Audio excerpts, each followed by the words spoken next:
What is up, everybody? Dad is back. Holy crap, was that a shit show last week? No, I'm just kidding. Hats off to you, Joseph, for stepping up and taking over the reins of the chariot while I was away. Special thanks to Chris Torres and Michael Bruscino for hopping on the show and keeping all things relative about Vegas and golf. So thanks to those guys very much. Yeah, that turned out pretty good, I think, last week. Yeah, I enjoyed listening to it. It was fun getting those guys' takes on a few things. I've broken heart at that Mike didn't like Death Valley. Yeah, that's where your heart is. I mean, You just love the fucking heat. It's not a amazing golf course, but it's just such a unique experience. But well, I mean, you got to understand, like his drives are probably going like 140 out there. He's been playing good lately. I know, but the elevation out there is negative, so he just it doesn't affect it that much. It's the wind above the trees and the currents that you can't see. That's so freaking weird about that place. And the grass is just odd, but that's a tale for another day. We got there's a lot of shit, and hey, thanks to everybody that's live with us on YouTube right now. We'll have some things for those viewers that you actually get to see. Everybody else will have to wait until this gets pushed out on Wednesday on YouTube. So we got some stuff coming up for that, but I got a whole plethora of shit to talk about tonight. I was in Arizona, down in Tucson and in the Phoenix Valley. Got some things to talk about there. I visited New Level Golf and a place called Putting World. Wow. I had some golf this weekend, and Jeremy and I just had a little discussion about what took place. The mayor was in full effect, and we were talking about that. Joe just got back from a trip to Washington, Chambers, Gold Mountain, Sage Cliffs. What was the white course called? White Ghost or something? White Horse. White Horse. Horse. That's what it is. So him, Dan, and the vegan were up there this last weekend. And Jeremy wasn't even here. He was in San Diego with the fam. No golf for you though, no right? sticks traveled with me at all. So wow, it's weird, isn't it? It is weird not to have. We stayed at one of the places in Arizona. It was a resort with a course, and I was like, it's just, do I go get a rental set and go for it or no? And then there's a ton of golf to talk about because I wasn't here last week. Jeremy wasn't here last week, so we didn't get to talk much about the Open. The 3M just happened this past weekend. We got the Wyndham coming up. The playoffs are coming up.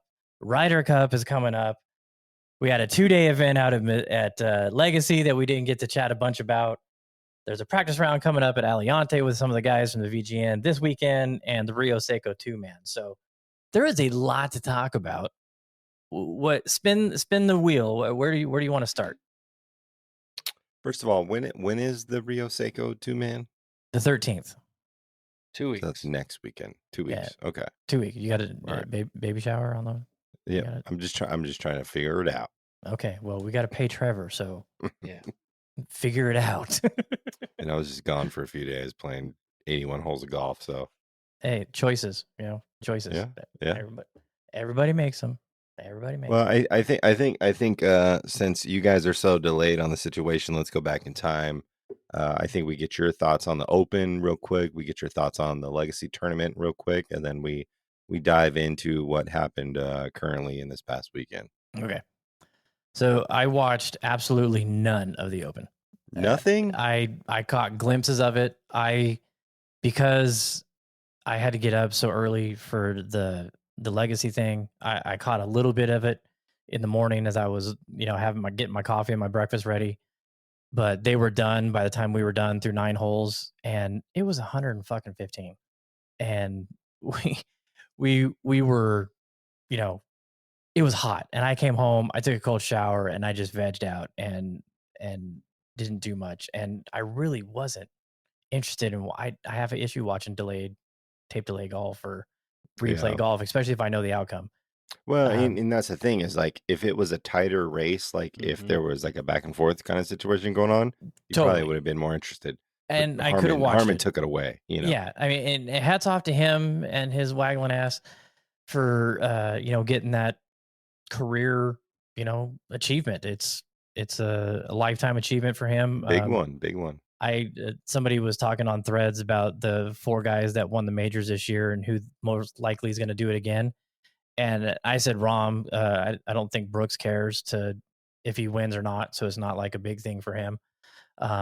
And Brian Harmon, I don't think he'll be lucky to sniff another top 10 on a regular event. I mean, he's a good player and he's a good stick, been around for a while, but he had a career 4 days, just played his ass off for 4 days and won, beat everybody. So Wait, did you just say that you don't think Brooks cares if he wins? Like, not a big deal. I don't think I don't think he cares enough to like work hard enough to get to the level where he is like, oh yeah, he's winning 2-3 more.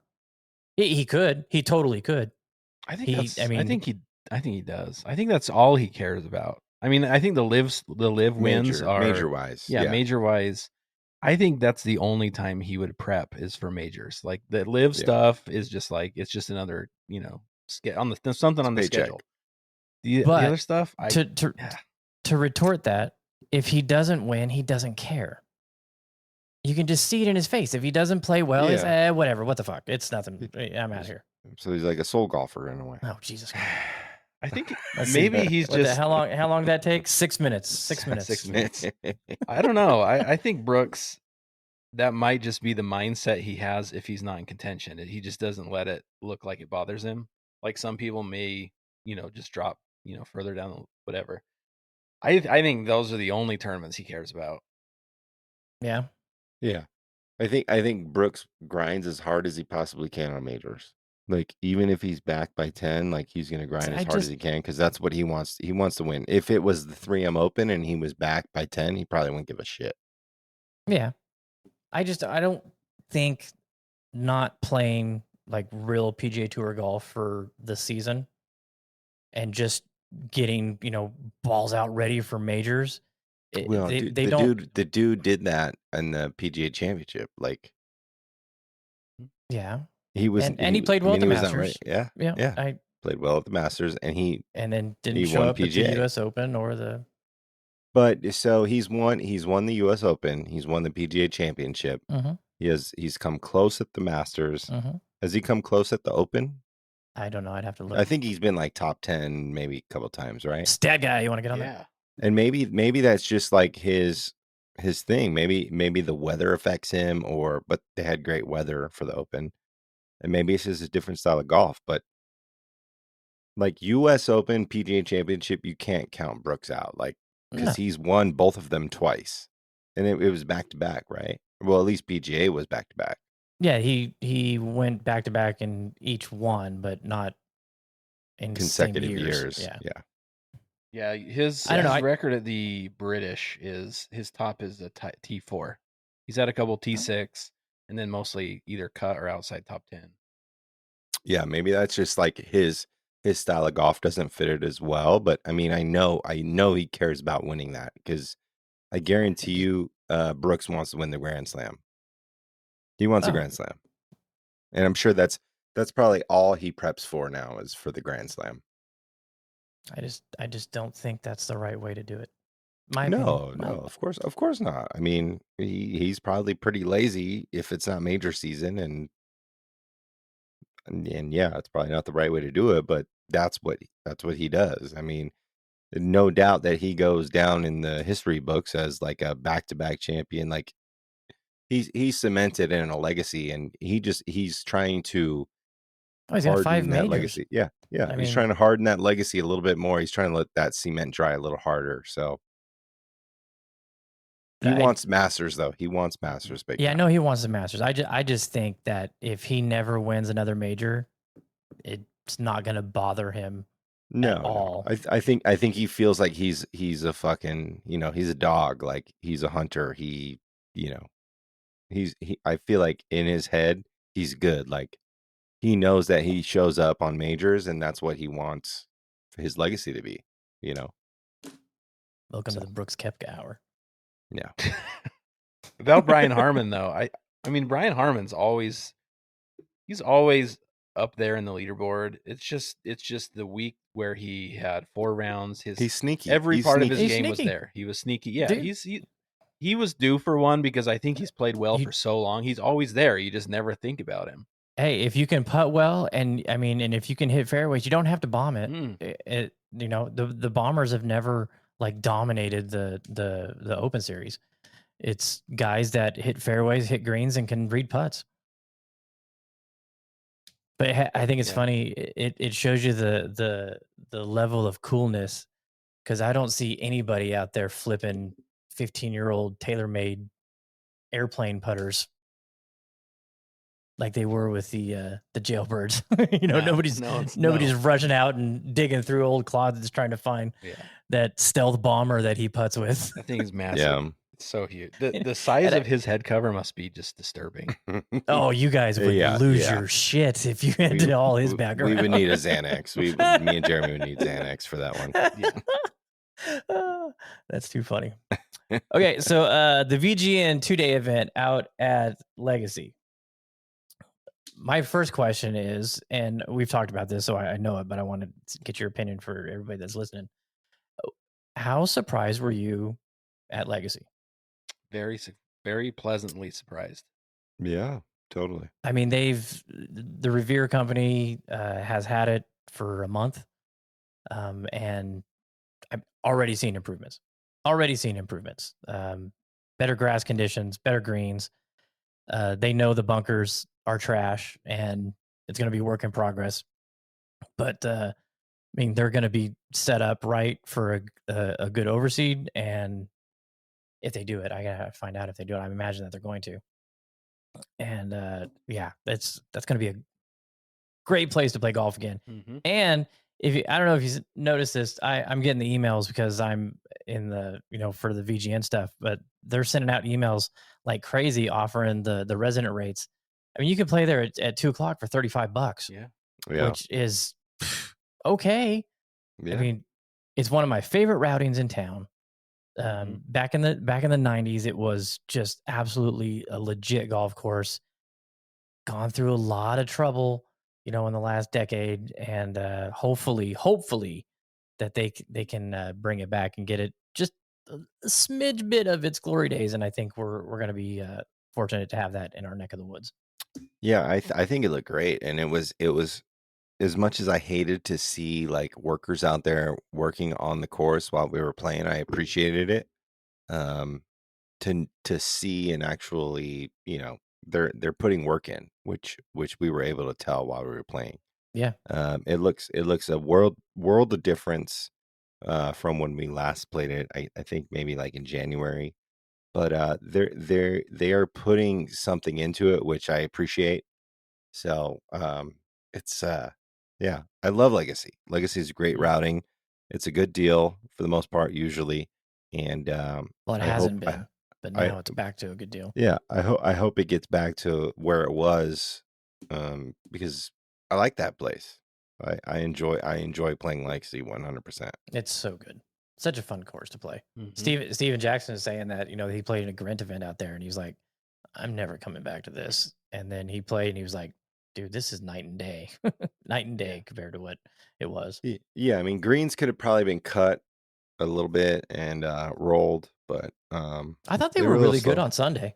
They were better on Sunday for sure, but I think they could have used another roll or another cut or something like that. They were so close to being really, really, really good. Yeah. I mean, they were good. Mm-hmm. They were better than we've seen in years. So yep. But it's close, and I love seeing them out there putting the work in. Yeah, it was nice. I was in contention, man. I through 14 holes on day 2, I was tied for the lead. And I had a lip out putt on the par 5 for par. I had a lip out putt on the par 3 for par. That was 2 strokes right there. And then I snap hooked my drive on the 16th hole. And then the strangest thing happened on 18. I hit a great drive. I was 225 out. And I'm like, I got to go for it. I got to get something here, And I said, I'm little suspect on the 5 wood right now, And so I said, I'm hitting the hybrid really good. Let's just run this fucker up there and right up that mouth. And I hit it, and it came out kind of lower than I was hoping. And Victor and I were watching it, and it went into the ground, like near the edge of the lake, and we never saw it again. It didn't bounce. Birds didn't fly up, ducks, geese, nothing moved. It just disappeared into a vortex. And it was dissolved by the pink sprinkler water. Oh, I was so upset that that dropped me, taking that penalty. And so I played really well for let's see, what was that, 36 or 32 holes. I played really well for 31 holes, and then the last 4 I 32 and last 4 I shit the bed. So but congrats to our winners out there. Let's see, Jeremy Bellflower got his first W in the VGN in the Diamonds division, so congrats to him. Let's see, Alessandro got his first win in the Spades. Great dude. He was so happy that he won, and I was glad that he came out there. Luckily, the Grant canceled the event he was scheduled to play in, so he was able to come out and made a day of it for him. Let's see who won in the hearts. Was Brad Mark got his first win. Congrats to Brad for that. I watched him play. He was on fire. Yeah, he was just so like happy for him. A lot of pars. Yeah, he's a good guy. And Chaz Glosson, who has not been playing really good golf at all, has found something. And his last couple rounds, he's played really well. And you get 20-something strokes and you play decent, you're going to win a lot of tournaments in the clubs division. So congrats to those guys. Our next event is out at Aliante on the 19th. Setting the rundown, we got practice round out there this Saturday. There's 12 of us that are going out there just to check it out and see what it's like. So I will have a report next week for that. So that covers that. And the practice round. Okay. So you want me to go first, Joe, or you want to go? Go ahead and go. All right. You haven't been here in 2 weeks, so go ahead. Hang on, let me get a little parched already. Let me start off real quick. Okay. Okay. Yeah. Please. So I went to Legoland for 2 days.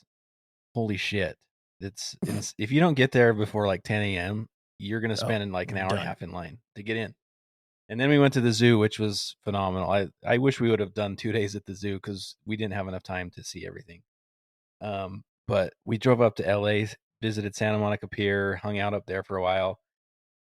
LA is getting cleaned up. They're cleaning up the homeless problem they have there. I watched some documentaries on that last week, honestly. Yeah, they've done a lot of work. It was bad when we went there about maybe not even a year ago. And when you exit the 405 in Santa Monica to go on Santa Monica Boulevard, the freeway is lined with homeless camps. Now there's no one. So they've done a ton of work. Nothing on the pier. It was so packed though, man. The beaches there were a joke. But anyway, if you want to go to Southern California for some beach vacation, don't go in the summer.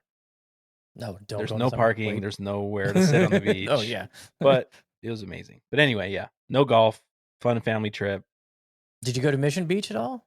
We did. We went to Coronado. We went to La Jolla Shore, like the Cove. We stayed in Carlsbad, so we were up in there, Oceanside. Lots of good food. Drove by the crossings every day because our hotel is right by the crossings. Legoland's right there, so yeah. Titleist. We saw the Hanma. That's right. You were right next to Titleist, and you didn't go in. I was going to, but I didn't want to be a weirdo like going in there because I don't know if they have like a all you have to do is walk in or something, or if it's like a secretary. The doors slide open. They're like, "Welcome, Mr. Martin. Right this way." We've been waiting.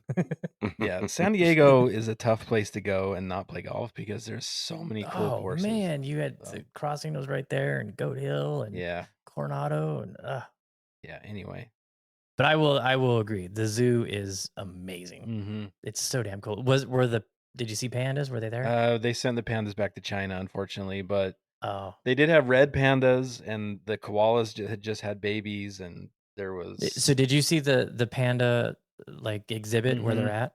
Did you see how, since there was nobody there, it was empty. So did you see how long Yeah. the line can be? Oh yeah. So we were there. We went in this was a while ago, but we went in August. Great time to go. Super hot, smells amazing. But there's nobody there. So that's why we did it. Mhm. And the pandas were there, and so there was like maybe 10 people before you got around to the glass where you could see them. And so we go in, and there's just this panda's ass up in a tree. Yep. Didn't move, didn't do nothing. And I looked at Eric and I said, could you imagine waiting 2.5 hours in line to look at a panda's ass? Yeah. Crazy. Speaking of asses, so of Oh, course we had to visit the baboons, and it was our last one. They're like, we have to see the baboons. Okay, we're walking clear back across the zoo to see the baboons. Zevi's never seen a baboon. As soon as we walk up, why is his ass pink? I'm like, that's just that's how a red ass baboons are. baboon. Yeah. So that's the first thing that kids see when they see a baboon is the pink ass. So anyway, good times. Let's hear your golf related stories. Okay, so this was a trip to visit ASU and U of A for my oldest, who's getting ready to start her senior year 1 week from today. So we wanted to get in a couple college visits as a couple schools she's interested in. So went down there and did some tours. I will say, I hope there's not a lot of people from Tucson listening. I don't like that place. Not the school. The campus was amazing. The people we met there were amazing. Their facilities are outstanding. But Tucson is like, ugh. I did not like it at all. And I'll just leave it at that. While we were so we went down to ASU on Monday, then drove down to Tucson, stayed there Monday night, did the tour Tuesday, came back to Phoenix, and stayed at a place called the Arizona Grand, which has a water park attached to it. So we were going to do a couple days there. And we got back, and I said, "Hey, I'm gonna go up and visit Doc at New Level because they're in a new spot." And so I went up and saw him and checked out the place. Wow, unbelievable facility they have. So the sports management company that is a part of True and New Level and True Linkswear, it's all in one facility. There's a True showroom where they have all the shoes on display. There's a display of all the New Level irons. I posted some pictures on this right here, yeah, on my so-called golf life on Instagram. So go check that out if you want to see what little video clips. They have a huge build shop in the back for New Level. They have a simulator, a big putting green. Then they have a workout room where they have a lot of the players that True represents and the sports management company. I'm drawing a blank on their name right now. I'm terrible and road, and I apologize. But they come in and they work out. They have a workout facility. They got massage tables.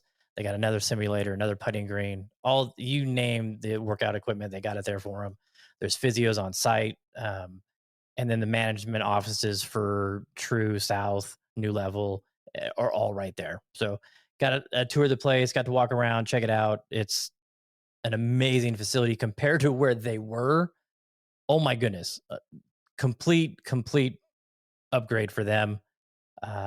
Got a peek at a couple new clubs that are coming out that I'm not allowed to talk about, but very happy for them and can't wait to see what comes out this fall. That was fun hanging with Roden. Hit the hybrid, the New Level hybrid, which is a really good stick. And it was funny, Doc, being the fitting guy that he is. I was telling him what I was playing and what I was hitting, and he goes, "Oh, hit this," and I'm like, I don't like the hazardous red. I have not been able to hit it well. He's like, "Oh, I got a Ventus in this one." I said, "Okay." So I hit it a couple times. He's like, humor me, hit this. And of course, I freaking smoked it. And I'm like, God damn it, I hate you. So did you order the shaft already? No, I wouldn't allow myself. Believe me, I want to, but I'm not going to do it because I'm sure I could find one in the resale bin at PGA Superstore for dirt cheap. All right, so that was New Level. If you're in the Phoenix Scottsdale area, go check it out. I mean, it's an amazing facility, and New Level is doing some really good things. excited that I have them in my bag.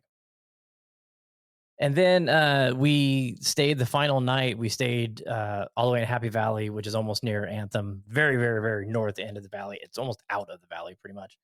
But on the way there, I stopped by Putting World, which is just across the street from TPC Scottsdale. And I had seen a couple videos on their Instagram, and I'm like, man, that place looks really cool. It's unbelievable. I mean, I was blown away. And, it kind of takes a lot to make me go, holy crap, But you walk in and they've got a full retail spot to the left. There's like a maitre d' there that greets you and asks you, what are you here for? Had your first time? What are you looking for? But the retail space, tons of different apparel options, and they got a ton of head covers.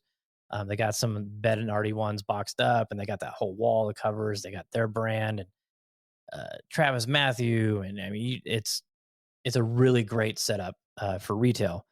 They have an 18-hole putting course, and it's like legit putting greens. It's not putt with pavers, separating and glow in the dark paint. It's a legit putting course. There's no volcano holes. There's no windmills. It's pretty freaking special. They got lasers that come down from the ceiling for where you can tee it off. They've got a digital display of the hole on a little kiosk. There's also a bar. There's also a restaurant. There's also 3 fitting studios. There's also some event space. They have like a 60-foot putt that's completely flat that they call it the speed zone. They have the private area upstairs. They have lockers. You can get your name on a locker and keep your putter in your locker. It's not cheap. It's $30, but you get all day. You can play all day. I'm sure they have memberships too, right? Oh yeah. But I wasn't going to drop $120 to have 3 people that don't give a shit about golf come play this amazing place and taint it. So I said, thanks, I'll be back, and chatted with a couple guys, and they are definitely looking to expand to Vegas. But I mean, it's like a Savers size store. I mean, it's in our shopping malls out here, it's a big fucking place. It's huge.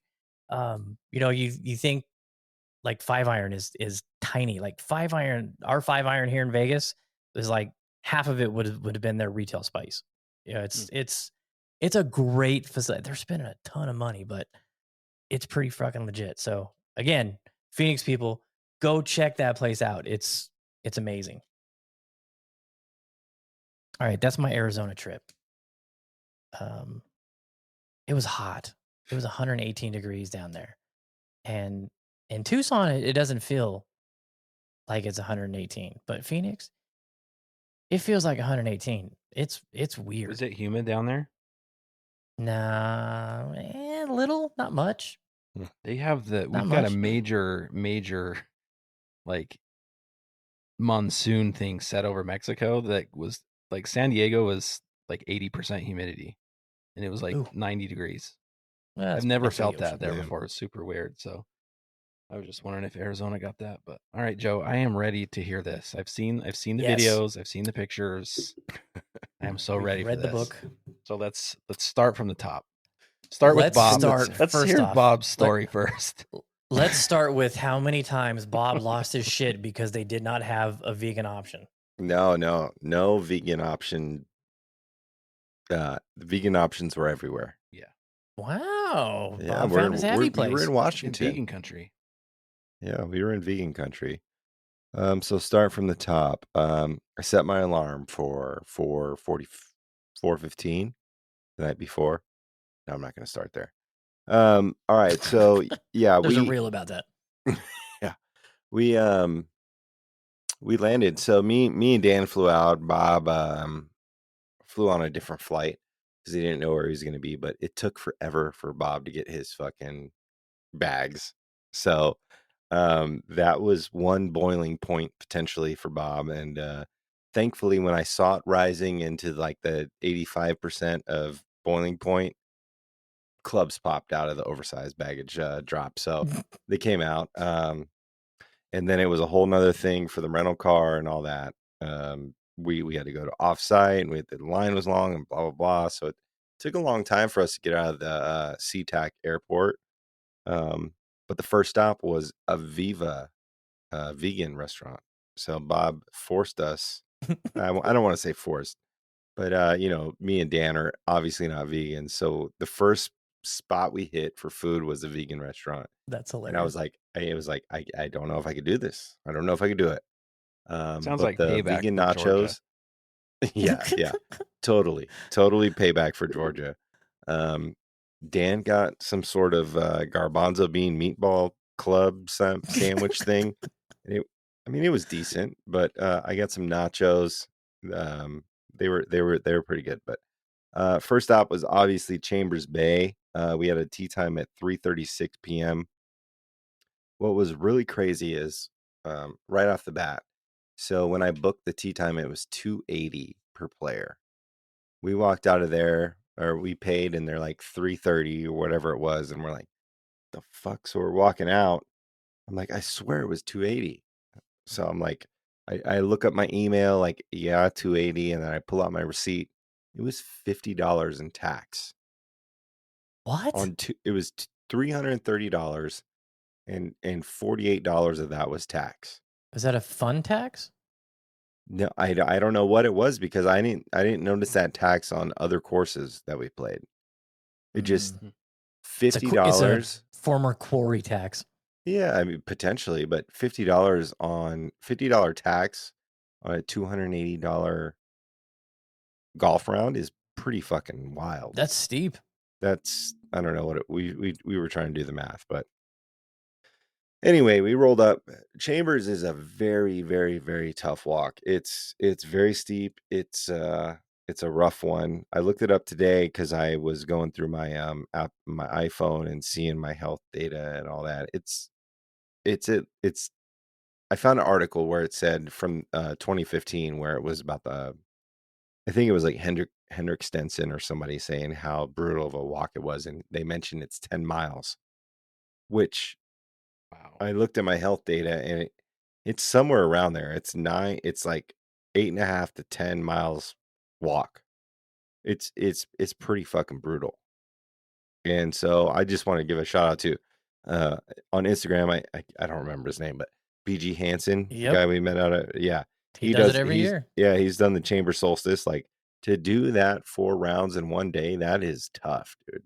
That's 40 miles. And his pops does it with him too, right? Yeah, it's a really Troopers. brutal walk. Really, really brutal walk. But Is there a ton of space Chambers, between like greens and tees? it's not too bad. I mean, yeah, there's a few walks that really got us. Like 8 to 9 was pretty brutal, and then 12 to 13 is when I really I was like, holy shit, this is rough. But the only Chambers was awesome, right? Like, great course, US Open course. I don't think the US Open's ever going to go back there. Oh yeah, they are. They're not in the books. Are you sure? I swear I saw it. I looked it up. They're not in the books. I think USGA, like junior something's going there, and then something else is going there, like the amateur or something like that. But with all the back in Chambers the day, Bay. Oh, that's 2015. yeah, a lot of hostility from the players. Gary Player calling them broccoli greens and all that shit, which the greens weren't the greatest. A lot of skipping, but I feel like that's the way it was meant to be out there. They punched and verticut and top seeded the Monday before we got there, which we played on Friday, and they were pretty good, but not the greens you would hope for. But it was a lot of creativity out there that you can get into. The greens had a lot of movement. Playing previous Robert Trent Jones courses, it was different from that I've played. I didn't expect that to be like a Robert Trent Jones course, but my only really gripe about Chambers Bay, and it's I loved it, right? But there was quite a few times where I felt like I was playing the same tee shot. Hmm. Oh, Like it Bally Hide you? yeah. So I think there was like at least 4 holes where there's bunkers on the right. It's a dog leg to the right. You got to cover the bunkers if you want the best line, and there's at least 4 holes out there like that. That was my biggest gripe. The back nine is a lot better than the front nine, in my opinion. Probably the greatest hole that we played during the whole trip was number 10. Like number 10 took my breath away. It was great. It wasn't along the water or anything like that, but it has like on the right hand side of the fairway and green, there's a dune, kind of medium sized, and then on the left side it's higher. And the way it like frames the hole is really sick. And we got trains. We got trains on 15, 16. Yeah, that was cool. There was a lot of trains coming through, and I asked. We had a single with us, and his caddy. He's been out there a few times. He just started recently, but I asked him. I was like, how many times does the train come by? He's like, some days it never comes by. Some days it's like once, twice. Sometimes it's 15. So I heard at least 10 trains come by during our Wow. round, which was really cool. And all I wanted was a train to come by on 15 and 16, and we got it. Like that was I wanted to see that, and that's what we got. So that was awesome. But Did you get to train at Winter Park when you played? yeah, it came by actually on what hole is that? It's Whatever like it is. 7, I think it is. Yeah, it's like 6 7. or 7. Yeah, because it goes 7, 8.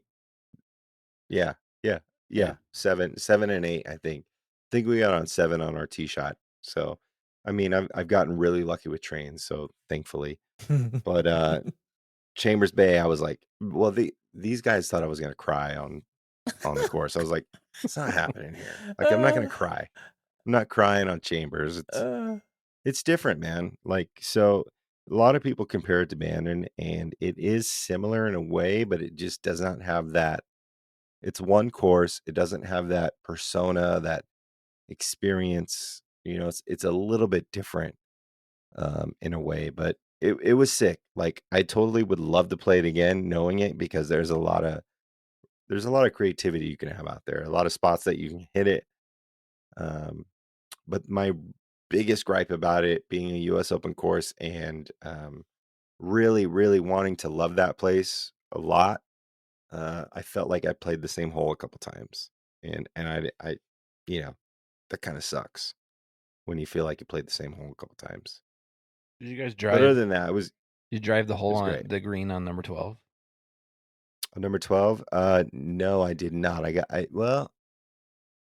I think I was on the the frontest edge of that you can get. I think it was like right on the edge, That green looks on the crazy. fringe.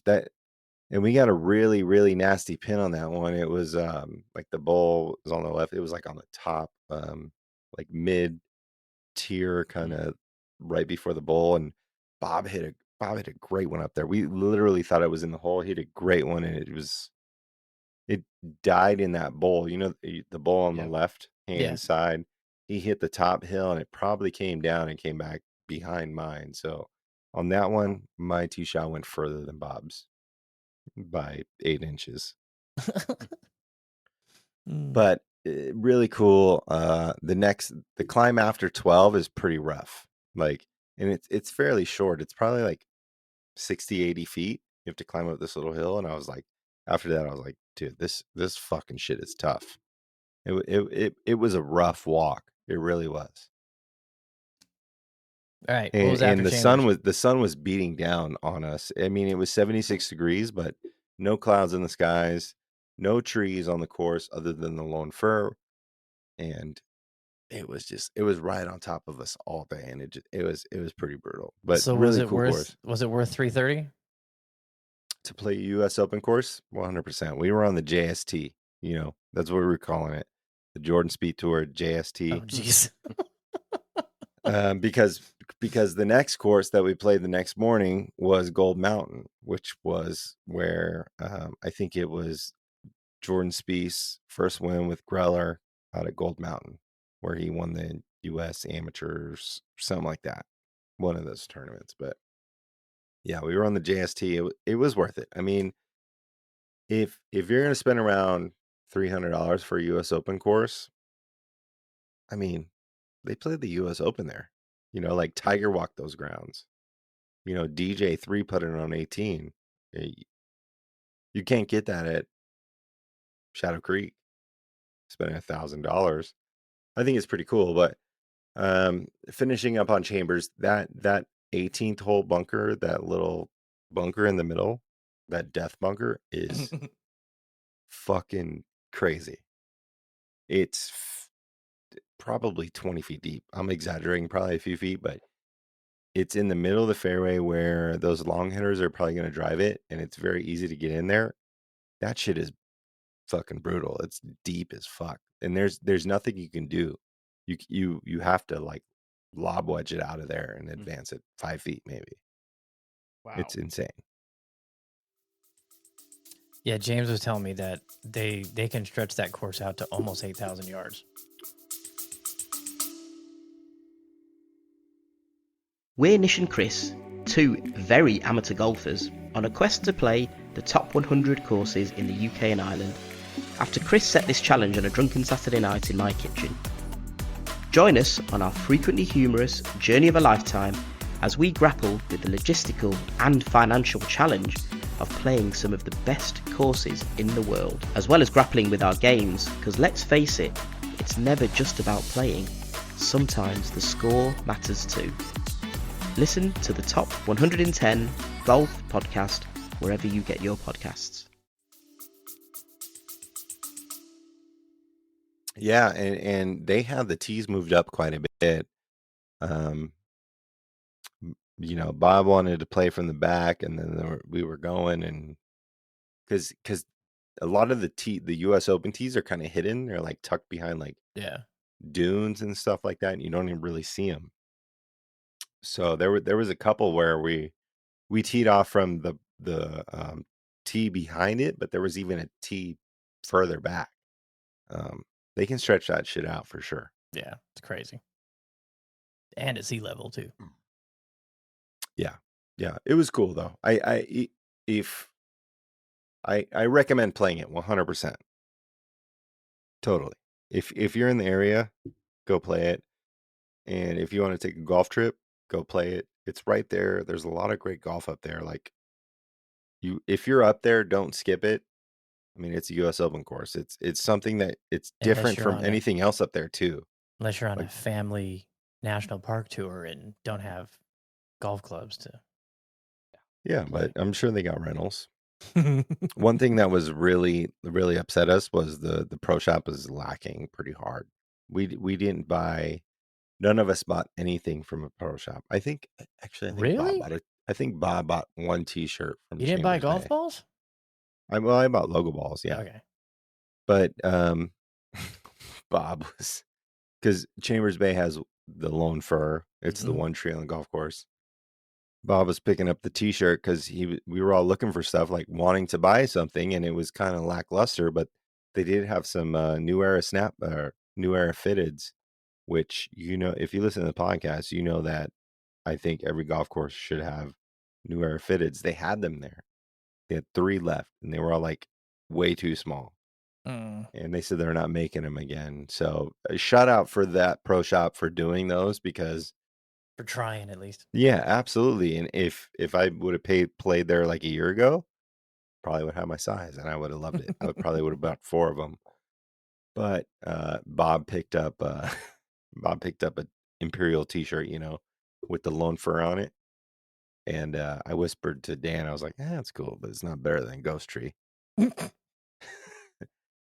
Like the lone firs. I mean, it's a fir tree. I get it. It's the single one out there, but the Ghost Tree is way doper than the lone fir. It's an iconic image. Yeah, it totally is. I get it. But don't skip it. Great course, US Open course. Like I said, a lot of creativity out there. A lot of rumples in the fairways. Some cool tee shots out there. Best hole out there, 100% in my opinion, is number 10. Cool finish. That bunker on the end is amazing. But yeah, I'm happy we played it. I have no gripes about paying $330 for it. Oh, sorry. You falling asleep? You fucking dragging this shit out, man. Sorry. Good Lord. Uh, So yeah, the next morning we played Gold Mountain. It's a muni, which was interesting. Front line is pretty basic, cool. I mean, for us out here in Vegas with tree lined fairways and things like that, a lot of trees, we're obviously going to think it's pretty cool because we don't get that off very often. But back nine had a lot of character. Back nine at Gold Mountain is much better than the front nine. We played Olympic, I think, because we were told to skip Cascade, so we only played Olympic. Drivable par 4 at the end. A lot of character. There was an area where I think it was 15, 16. It felt kind of like an Augusta situation, like a low pond, and then it kind of felt like a valley, like kind of like a bowl situation. Like that was really cool. I beat Bob and Dan on the back nine, which was sick. It was so funny. I sent Joe a message and I'm like, dude, what the fuck is wrong with you? Why are you playing so bad? How are you 0 for 7 on fairways? And then I look at his card and he shot a 35. And I was like, you should have started talking shit earlier. Yeah, so we started on the back nine and we played 10 and 11, and then Bob said, hey Dan, you want to play for lunch on this last 7 holes? So I didn't say anything, and they didn't give me any stipulations, but Bob was Joe like, just hey, do you weaseled want his in on way this? into it. You want in on this? Because I started grooving a little bit. Like 10 and 11, I started feeling a little bit. I think I parred both those. And with 7 holes left, Bob's like, do you want in on it? I was like, hey, yeah, how many shots do I get? He said 2, and then you get a half stroke to break the ties. So I was like, I'll take 3 strokes, because I looked at the card, and it was the holes left where I would get strokes was handicap 2, handicap 4, and handicap 6. So I figured, hey, must be obviously 3 of the hardest holes on the back nine. So I was like, I'll take the 3. And yeah, I basically scored the same as them gross. Like I probably could have beat them net or gross if I remember correctly. Because I went bogey, we all bogeyed. I went par, we all parred. So yeah, and birdie finish on like one very tight driving hole on 17, which is sick. And then I threw it real tight, like to 8 feet on 17, drained that, and then they all went for the green because 18 is a drivable par 4. And I laid up, and they were talking shit. I was like, I'm trying to fucking close it out, and I almost dunked it for an eagle. I was 4 inches probably to the hole, so I just tapped that one in and took lunch from them. So, and then Did you eat at a vegan restaurant? no, but I don't remember what we ate after that. But Trey kept talking about these onion rings out of Gold Mountain. Like he's told me about them for months. He's like, you got to go get the onion rings. When we're playing, he texted me. He's like, make sure you get the onion rings. And none of us really wanted onion rings after that. Like nobody. I was like, Bob's saying like, do you want fucking? You're not sitting next to me in the car if you're gonna eat onion rings, So I'm like, I don't really fucking want them, but like, I feel like we need to do this for Trey, like, because Trey's gonna be upset if we're up here and we don't get the onion rings. So Dan's like, well, let's just get onion rings. We'll split them. I'm like, I don't really want onion rings right now, though. But I truly believe in Trey's culinary decisions. So we ended up going in, grabbing a beer, getting onion rings to go. We sat down, and Joe ate 3 pounds of salty mozzarella sticks. We'll get to that. We're not there yet, Dan. But so we got the onion rings, and they were really good onion rings. No doubt about that. Like, would I have texted my friend 87 times to eat the onion rings? I don't know. Maybe a couple. But I think it all lies in the sauce. I think it lies in the sauce that they give you with it. So they were really good, though. Did I want to eat them? Not necessarily, but did I eat them? Yes. And were they good? Yes. All right. We got to know about this 3 pounds of salty mozzarella sticks. All right. So where are we at? We're at Gold Mountain. So after Gold Mountain, White Horse, we have to go find another fucking vegan restaurant. Right. So we got an hour drive to Whitehorse. Mm. So about 15 minutes away from Whitehorse. This was really cool. This was a really cool stop. So we go to Polesbo. Have you ever heard of Polesbo, Washington? Yeah, I think we drove through it. It's like the Viking town. It's really cool. Is that where Whitehorse So it's is? like it's like 15, 20 minutes away Okay. from there. But it's like where the Vikings like came or some shit and they forced the Indians out or whatever to go to build their casino, whatever the situation was. But so we go to Smokin' Jay's vegan 100% plant-based burgers, and Dan's like ready for it because he hears burgers and he thinks that we're going to get burgers. So we show up there and I'm like, dude, you understand these are all vegan burgers. He's like, are you sure all of them are? I said the sign says 100% plant-based. We're not getting any meat in this place. So me and Dan went to the next one, and it was called the Kraken Bronze, Kraken, the Bronze Kraken. Had some beers. Dan got his food. Bob brought his food over, and I got some wonton wrapped mozzarella sticks. I did not eat 3 pounds of salty mozzarella, but I took a couple bites and they were too salty, and I bit my lip the other day, and they were hella salty, so I couldn't eat them.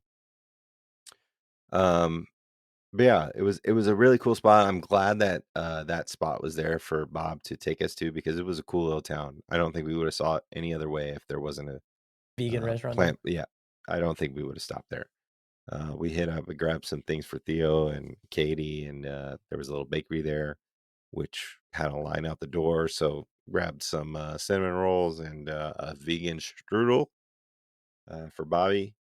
And then after that, we went up to Whitehorse, which is another. Well, that's the first one of the thing, but Indian reservation, like casino ran golf course, designed by Cynthia Dye, niece of Pete Dye, Dye Design Golf Course. Really cool spot. Like the woods at this course were a little bit thicker. Like if you hit your ball out, you're not finding it. It's gone. The most interesting greens that we found up to this point, like I'll tell you at the end what my favorite things were or my favorite course was, but really cool. Like this, when you're on a golf trip, to me, like I think the second 18 of the day is like blast your music, have some drinks, enjoy yourself, and that's like how we did at the Preserve when you made your hole in one out at Reynolds. Like we were playing music, we were drinking. Yep. It was the second round of the day. Like we're not fresh out of bed, and it was just a really good time. And that's how I felt Whitehorse was. I don't remember a shit ton of that golf course, but I remember I enjoyed it and I had a lot of fun. Um, like we were bumping music and I was drinking, so um but cool routing, interesting greens. They took out like 150 bunkers out of, or no, it's not 150 bunkers. That's the guy at Chambers that told us that. They took out 4 dozen bunkers, so 48 bunkers. It used to be much harder, but a lot of people started complaining about it because it was too hard. Yeah. So they took out 50 bunkers. And it was still pretty hard. Like it's pretty tight driving wise, and the greens are tough. Greens were in great shape. Best greens we played the entire trip. 100%. A lot of Nice. movement, some Biarritz out there. But it was fun, and it's kind of a theme, right? Like the Indian reservations, like they know how to do golf, like, and they do it right, like just like Paiute, like Yeah, Whitehorse. They run the Doak course in Globe though. So Well, like Salish Cliffs, which I'll get into on the next one, but that was a really fun one. I enjoyed Whitehorse a shit ton. After Whitehorse, we went back home, grabbed Bobby some fucking cauliflower or whatever it was, and then we ordered some Papa John's. So the next morning we had an early one, and we had an hour drive out to Salish Cliffs, which is another Indian reservation golf course, and Salish Cliffs was sick. It was out in Olympia, outside Olympia, northwest, roughly from Olympia, and fucking socks off. Like it was Shadow Creek. It was If it was in this city, it'd be $1,000 golf course, no question. Wow. Really well maintained. The front nine, they redid all the bunkers, like they looked white as Augusta. Back nine is still being worked on. We saw some on number 9 where they epoxied the gravel in under the sand and the drainage, and like they're doing it right out there. It was really sick. Um, that was my favorite. I think Dan agreed with me. Salish Cliffs with a little more interesting greens like White Horse, no brainer. Like that's as good as it gets. Really, really cool spot. And we finished 18, and then we were sitting there returning our cart, and we're like, what did we want to do? Should we find another golf course? We check out a replay, and the cart barn dude, he's like, you guys trying to go back out? What are you trying to do? Like, what do you get? Because we were sitting there for a few minutes. We're like, well, we're trying to do a replay, or we're trying to go somewhere else. And he's like, I don't think I stacked today, guys. So I don't think you're going to get out until like 1:20, which our flights didn't allow. So he went in, checked on the time. He's like, hey, he came back. He's like, hey, we can get you out right now on the back nine. We're not going to charge you, but if you want to go ahead. Oh, sick. So, of course, you can't say no to free golf at Salish No. Cliffs. Like, place is sick, super sick. If you're in the area, do not skip. Just go to Salish Cliffs if you're in the area. No doubt in my mind, you will enjoy it. But so after I think we played 10, 11, then 12, then started talking about my feet were getting a little soggy. So Bob's like, let's just do it. Talking about going barefoot. So we went Barefoot barefoot. golf. Yeah, we went barefoot back 6, and that was a lot of fun. It was good. So you say Salish, then Chambers. So for me, yeah, it would be like as good as it gets is Salish with White Horse greens. I know that's not really like a A thing. a scale that you can do, but that would be including Chambers. Like that would be what I would want to do is Salish with White Horse greens. Including Chambers, it's really tough because you can be really creative at Chambers, but that walk is really fucking hard, and that them having the holes that really look really similar to the eye was tough.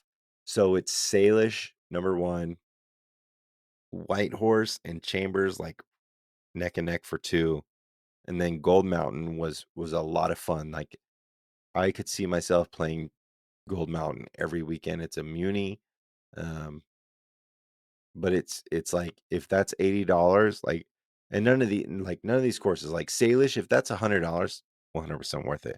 Chambers to do one time, $330. Yes, that's All right, maybe. So I got a question for you. Yeah. So if Chambers wasn't a U.S. Open course, Yeah. would you have thought the same thing about it, or because it was on the U.S. Open, it's Yeah, that's tough. I mean, because you're putting 2 other courses ahead of Chambers, but you're saying it's a must play if you're in the area. You got to play it just because. Is it because it is a U.S. Open track? I mean, if the USGA never went there, I don't know. It's hard because it's so different from the other ones. It's as close as you can get to Bandon without being abandoned, kind of like in the area. Like it's as close as you're gonna get to like rough and tumble, like baked out, rippled fairways, creative greens in the area that you're gonna get. You know what I'm saying? So it's a different style of golf from everything that we played. okay, I'll try and ask a question again. Yeah. If the U.S. Open never went to Chambers, would you pay $300 to play it? Yeah, probably. Yeah. Yeah. Okay. I mean, I just wanted to know. Well, is Bannon worth $300? Yes. So Chambers is very close to Bandon. It's similar. It's got a different vibe to it. Same kind of flavor to it. Different mystique, but if RTJ would have done a couple holes differently, that would have been amazing, you know. Yeah, I would. Dan just mentioned. I feel like Chambers Yeah, should it be should around be 200. I could see not worth like 330. Thank you, Dan. well, 330 is $50 in taxes. So I understand that. is You it should still pay, 280? but Yeah, you're not I paying would say 280. no. I know. I would say like it's 250. Like that's a 250. But it's if 4 of those holes were just a little bit different, like that didn't seem the same. Number 10, and then if you listen to what I said earlier, number 10 at Chambers was the greatest hole he played all week. That hole was almost 16 abandoned.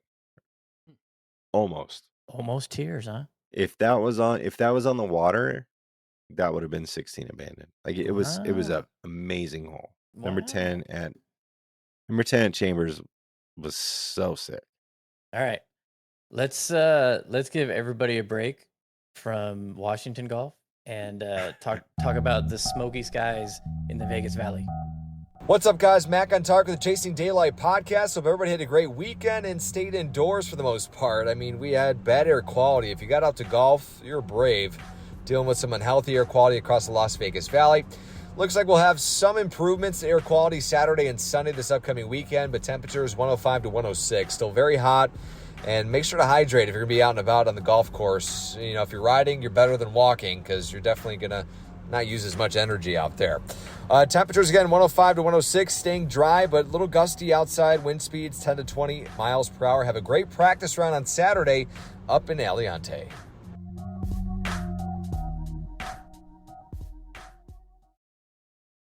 Dude, smoke is ridiculous right now. Oh, so I didn't really finish. There's a couple more. I'm things, sorry. Non-golf related. Fire away. Yeah. So we went to Marine. Thanks, Matt, by the way. Marine View Park. Because I was like, hey, we got like 40 minutes. You guys can go smoke a joint near the water or whatever. We go down this thing and it's steep, really, really steep. And we came back and we were all out of breath. I was cracking up the entire time walking back up because we're all just fucking breathing the heaviest I've ever seen any one of us breathe. I mean, it was completely abandoned trails without the fucking shuttle. It was funny. Heart attack hill. And then Bob almost drove us onto the tarmac at SeaTac because I told him I was like right at the light, and he just keeps going through the light, and he's like powering through Bobby NASCAR. Did you ride shotgun? I did ride shotgun. Oh, Dan, you're so smart. He goes, and we crossed the light. I'm like, dude, I said right at the fucking light, and he's fucking just powering through this intersection. And it was the entrance to the tarmac at SeaTac. Everything's orange and there's fucking barbed wire. I'm like, what are you doing? And I'm like 10 minutes away, not necessarily, but like I needed to get there at 6, and this is like 5:55, and I'm like stressing out. So yeah, he's trying to get you to the gate directly. we had the van in full effect. That's the only way to go. I know Robbie's a listener, and he mentioned they go Tahoe, and Robbie's a van player with us, but yeah, Bobby NASCAR in full effect. But it was a fun one. Enjoyed it. Can't wait for the next one. Trips with Bob are hilarious.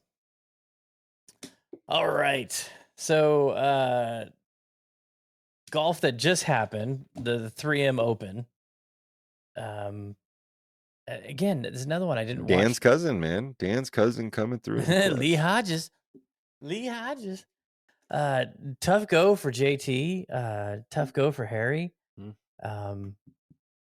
I didn't pay too much attention, so JT missed the cut. Is that right? He missed the cut. Man. Thanks to Mike for picking Matsuyama for me, because I was the only one that made the cut. But yeah, this is such a weird time for golf right now, because we're right after a major, before the playoffs. The guys are scrambling. They really could make this an exciting event this weekend because there's so much on the line for a lot of guys. I just don't know if they're going to be able to hype it up the way that they could. It's just something. It's not like it's Sedgefield. Is that what the course is, right? Yep. I mean, it's not. If they moved this to like a premier golf course and a well-known, Isn't it a you know, Donald Ross? I don't know, is it? I It's a don't know Ross much about the course. I course. don't I know. could be eating my own words right now. I'm not sure, but we did play a Gene Bates this weekend, so that's pretty sick. Put the cricket sounds in there. Yeah, really. Well, that was a funny thing this past weekend. They're like, Joe, who designed it? Blah blah blah. There we go. Yeah. Gene Bates. Gene Bates. Okay, write that down. Gene Bates. So, this is another one. We played yesterday. I was up at 3:30 yesterday, to get to Trey's by 5. I woke up early and just stayed awake, and drove out. We played Coyote, so tournament was over by the time we were done, and just came home and kind of vegged out again. Watched some movies with the wife, and I didn't really just haven't been in a watching golf mood lately. I haven't either. I It's don't interesting. know. I don't know Well, what's going majors on. are done. There's nothing to be too excited about anymore. Majors Yeah, are but over. I really wasn't that excited to watch the Open. I mean, it's a major. I loved watching the But live if it was tighter, you would have.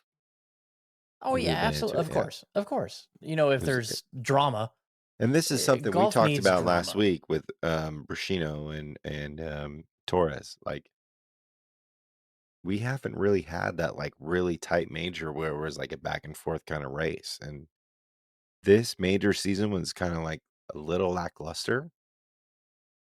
Like the most exciting one was the Masters. Yeah, Rahm winning the Masters. And Rahm still kind of ran away with it. I mean, kind Wyndham of. Clark's win, big win for him, but Yeah, but I mean that was kind of boring too. Like yeah, he was there. Like we all knew it was kind of his unless he blew up, So it was Harmon's unless he blew up. It was who won PGA? That was Brooks. Like that was Yep. kind of cool to see, but he still kind of ran away with it too. He still ran away with it too. Like the most exciting one was the Masters, and like I want to see next year's major season be fucking more drama. We need Major. drama in the majors. That's what majors are. Like Yeah, we need the some drama. fucking drama, man. Need some drama.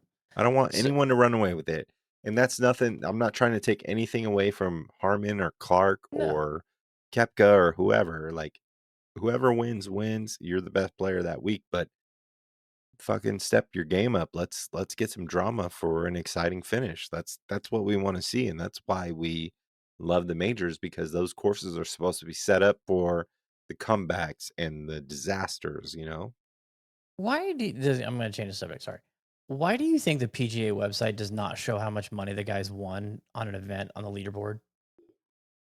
Tax evasion. You have to go to the players page and look at their rounds and see what they won instead of listing the payouts from top to bottom, like every other sports website in the world does. I mean, you got to go to ESPN to see what 25th pay, instead of going to the PGA website, looking up the leaderboard, seeing the 25th, going to their page, going to their results, looking at the tournament. It's kind of stupid. It drives me nuts. The reason I say that is because I was looking at the Ryder Cup, because Ryder Cup is coming down to the wire here. And right now the rankings is Scheffler, Wyndham Clark, Brian Harmon, Brooks, Xander, and Cantlay are in the top 6 spots. Those are the automatic wins or automatic in. Homa, Cameron Young, Jordan Spieth, Keegan, Colin Morikawa, and Ricky round out the next 6 spots that are, hey, these guys earned it type captain's picks. Then you got Sam Burns, JT, Danny McCarthy, Kurt Kitayama, Will Zalatoris, Harris English, Tony Finau, et cetera, et cetera, et cetera. So I was like, how the hell do they determine the points for the Ryder Cup? And it is by money, but it's weird. So I printed it off the website. So in the 2022 season, because there's 2 years, between Ryder Cups, you get 1 point per every $1,000 earned at the Masters, the PGA Championship, the U.S. Open, and the Open. And then 1 point per every 2,000 earned at the Players, Match Play, Championship, and the HSBC. In 2023, It's 1 point for $1,000 earned at a regular PGA Tour event beginning January 1 through the BMW Championship. 2 points per 1,000 earned for the majors. 1.5 points per 1,000 earned for all players that make the cut at the Masters, PGA Championship, US Open, and the Open. No points available at PGA Tour opposite field events. So it's heavy on what happens this year.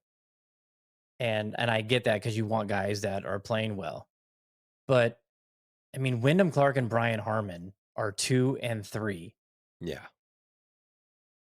And that's just, it doesn't seem right to me. It doesn't seem right to me. And it's very heavy on what they've done this year. Well, this goes back to Eric's prediction that the U.S. is going to get whooped. Yeah, it's out there. It's very possible. Yeah. I mean, but Brooks Koepka's 4th. Yeah. That's only based on his major outings and the events he played. No, because he doesn't get any points for any PGA Tour events last year. So he is in 4th place based on the 4 majors. Yeah. I mean, this year. Does that seem right? I mean, the majors are heavily weighted.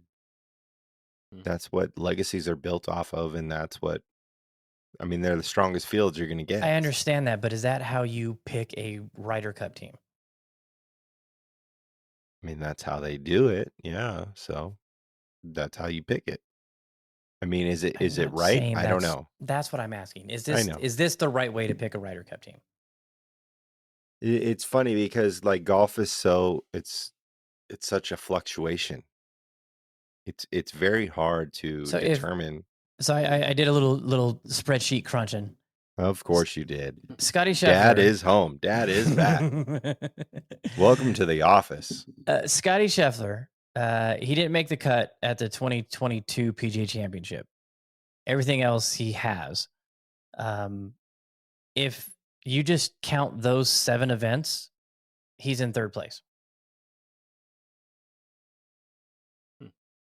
So is he in Ryder But Cup? I mean, it's yeah, of course he is. He's the number 1 seed. Yeah. He's almost 12, twice as many points as the 2nd place. Yeah, Wyndham Clark could double his, and he would only have a 1,000-point lead. It just, and that's because he's played so well this year. You know, he's won a shit ton of money. He's what, $40 million this year. I don't know. It seems like, I mean, there's nobody else that has really stood out this season aside from Scotty and, you know, some of the European players that are on the other side. But it just doesn't seem right that, you know, Ricky Fowler, who's having a breakout year, is 12th. But Wyndham Clark is 2nd. Will Zalatoris is on this list at 17. I mean, and that's only based on last year's majors because he hasn't played this year. Yeah. So, I mean, I don't know. I just think it could be. Well, done I mean, that's differently. where I mean, it's kind of decent, like the situation where it's the top 6 get in, and then it's 6 captain's picks, right? Yes.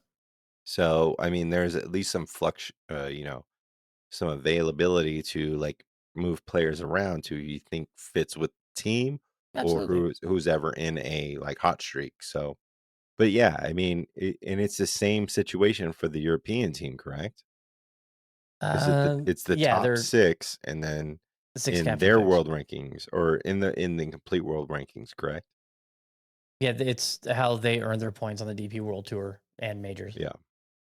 So I mean that makes it fair for the most part, right? I mean, you could throw Tiger in there if you want to. I mean, or you could throw fucking Darren Clark if you want to. When I was looking at this, and I see Wyndham Clark at 2 and 3 and Koepka at 4, and it's like, I get it. I mean, are you on the like Wyndham Clark's not fitting, or are you on the Koepka's not fitting side?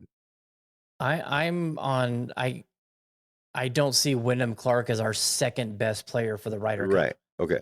I don't. But Do either of you? no, I don't. But he did win a major, and Yeah, that's of course he did. I'm I not don't discrediting what he's know. done. Do the rankings matter? I mean, whether he's in the top, maybe whether he's 6th or 2nd doesn't really matter, does it? Yeah, I mean, guess they're if gonna he's in the that top way. 6, then yeah. Well, if he's in yeah, the if he top wins 6, a he's in. major, sure, but I don't think they're ranking like we don't really say he's the second best player on the team. No. But if no. he's 7, I'm not like, whoa, he's 7. I'd be like, Yeah. that's a good spot, and that's not a guaranteed spot. This goes know? back to what I was saying about the drama of the majors. Like Wyndham Clark feels like an anomaly. Harmon feels like an anomaly to me. Like they played their lights out that week. Do I feel like they should have won during the time frame and like what was going on in golf at that specific moment in time? No, but they did. So they're rewarded for it. But I mean, it is what it is. Like Wyndham Clark and Harmon feel like anomalies in the major winning situation to me. And that's probably where you're coming from, because I don't feel like they were the ones to win, but they did win. So they're awarded for it, you know? Yeah, and I like I said, I'm not crapping on their win. They beat everyone else in the field. They beat the strongest field. So I mean, if they're on a hot streak, great. But I guess that just means Europe's gonna win. So bet on Europe. All right, let me look at this. So Brian Harmon this year, he's won $8 million. So we'll go back to. We'll start this season only. So Century Champions, because he got in because the way they changed because he didn't win in 2022. Also, Bed said you're drinking the best flavor of Red Bull, Jeremy. What is that flavor? Zoa. That's not a Red Not Bull. Red Bull. I'm yeah. Bed's seeing things. Whoa. The Rock sent me a sample, so just trying them out. All right, so T32 in Hawaii, cut at the Amex. T42 in Phoenix, cut at the Genesis, cut at the Arnold Palmer. 44 at the Players Championship, cut at the Valspar. T17 at Match Play, cut at the Masters. T7 at Heritage, cut at Wells Fargo, cut at the PGA Championship. T29 at Charles Schwab, cut at the Memorial. T43 at the U.S. Open. 2nd at the Travelers, 9th at Rocket Mortgage, 12th at the Genesis, and wins the Open. Yeah. Does that sound anomaly? Like, but I mean, if you take away his Open Championship, right? No. I'm just saying. No, if that wasn't on there, he's not in. No one's talking about him. Yeah, he's outside the top 12. Yeah. I don't know. But did you hear the heartfelt stories after? How he's been trying so fucking hard and like he's been grinding and blah blah blah. I would love the commentators in the majors to really start emphasizing how big of a win this is for the Ryder Cup potential. Huge. If it's a player that is applicable, if it's a European player or an American player that wins, how massive it is that you're almost solidifying your spot on the team. Harmon's a great example of this. Like I feel like we see Wyndham Clark like kind of like in the mix a little more than we do see Brian Harmon. Like we see Brian Harmon more in the mix on the, whatever, like the 3M Open type of things. Like Brian Harmon to win the Open is a huge anomaly. It feels like seems like a great dude. Like I went onto his Instagram page after he won. I was like, he's seems like a good dude. Like he seems like a more deep South Kisner to me. I thought it was hilarious. He's like, I got a new tractor. I'm gonna go mow some grass. Yeah, I mean that's the Louis Oosthuizen comment right there. That's a deep South Louis Oosthuizen. Man, I think underdog. I think some of this could be that this is the first Ryder Cup we've had without Bryson, DJ, Brooks. I mean, obviously he's there. Yeah. But I mean, this team, like, if you look at that list, is not. I mean, it's a totally different team. I mean, Colin's not even What is Colin Markow? He's 11. He He's was 12 in, top or 3, 11, yeah. 4 in the 2021. Yeah. Xander's there. Of course, Patrick Cantlay. Jordan Spieth's down towards the end. JT further down. Not there. I mean, yeah, he's out the mix. Is it some of that? You're used to these stacked U.S. teams where you have DJ and all those guys. It just doesn't look. It doesn't look the same. I mean, you look at that list.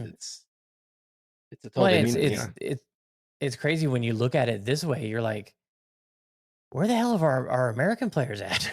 What the hell's going on? Yep. And our top guys aren't even playing well. I mean, JT. No.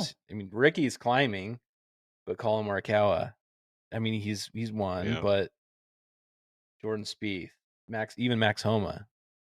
Yeah, Max Homa. He's in a They've not been doing much, and I think they're being replaced by some of these other guys that are winning. Yeah, and hopefully their grind continues and their winning continues. Wyndham Clark and Brian Harmon should be thanking Scotty Scheffler that he did not play well in those events. Look, I mentioned this in the van in the PNW. I was like, if Scotty made like 8 more putts this year, he would have had 4 more wins. We would be talking about one of the greatest seasons ever. 100%. If it's already one of the greatest seasons. Yeah, in the history of golf. He's like T2, T3, T4, T2, He's T3. A top 15 machine. Yeah, top 5 machine. All right, so let's look at Ryder Cup. The playoffs are coming. This is the last week. So top 70 get in, first year for this, which I love it, by the way. I'm so glad they're doing this. Cyrus in the house. Hey, what's up, Cyrus? He played Wynn recently, Joe. I did see that, yeah. So players on the out looking in right now. 71, Ben Taylor. 72, Garrick Higo. 73, K.H. Lee. 74, David Lingmerth. 75, Davis Thompson. Shane Lowry at 76. Justin Suh at 77. S.H. Kim, 78. JT, 79. And Adam Scott. Matt Wallace, 80. Adam Scott, 81. Joel Damon, 82. Danny Willett, 83. Harry's down to 86. Joseph Brandlett's 87. These guys got to have a great tourney to make it happen. We'll do the last 10 in. Sam Stevens is 60. Aaron Rye, 61. Sam Ryder, 62. Bo Hostler, 62 the other day.